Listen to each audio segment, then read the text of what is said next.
Okay, so in chapter 24, we're going to talk about the origin of species. I think they got a little clever with the name of this chapter with Darwin's manuscript here.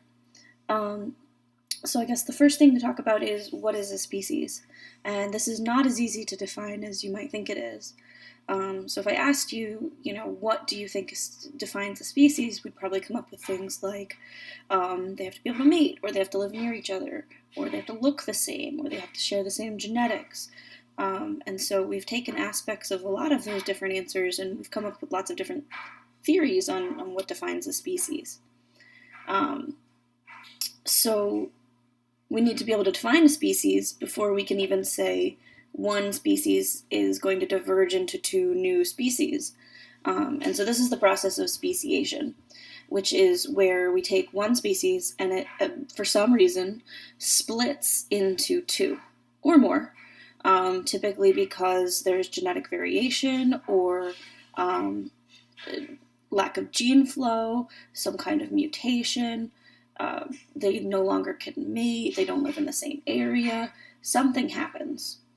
And this event of speciation is really the turning point between these two phrases of microevolution and macroevolution.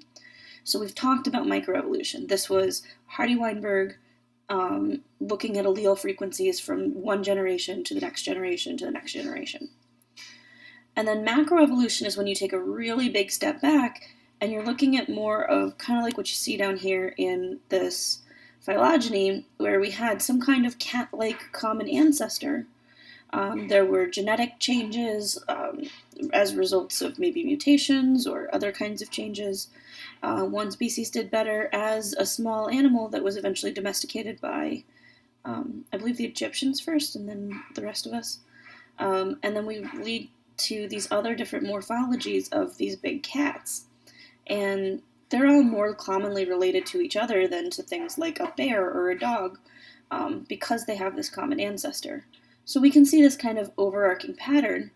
But at what point here did this species diverge from this species or this species? Where was the specific spot where we could say it was one species and then now it's two? And it's a really hard kind of line to define. But we try our best. And so in the realm of evolutionary biology, there's a lot of different species concepts. These are kind of the different theorems of what defines a species.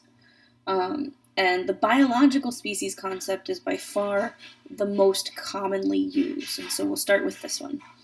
And it basically requires that in order to be in a single species, you have to have all of the members in the group the group of populations, all of those members, have the potential to interbreed.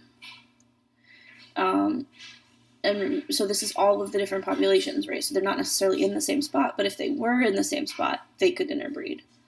In nature, meaning they don't need help, right? We don't need in vitro fertilization to help them interbreed. They could do it if we just put them in like a tank together, they could do it. And that they produce both viable and fertile offspring.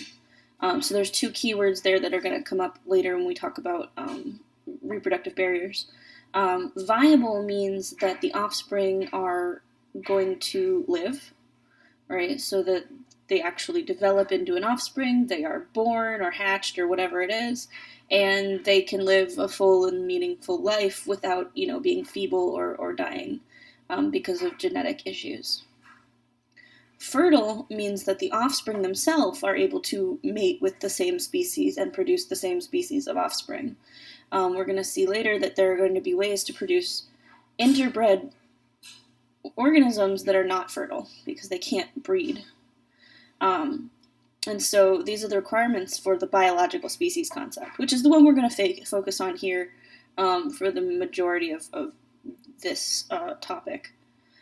There's a point down here, the gene flow between populations is one of the things that holds species together genetically.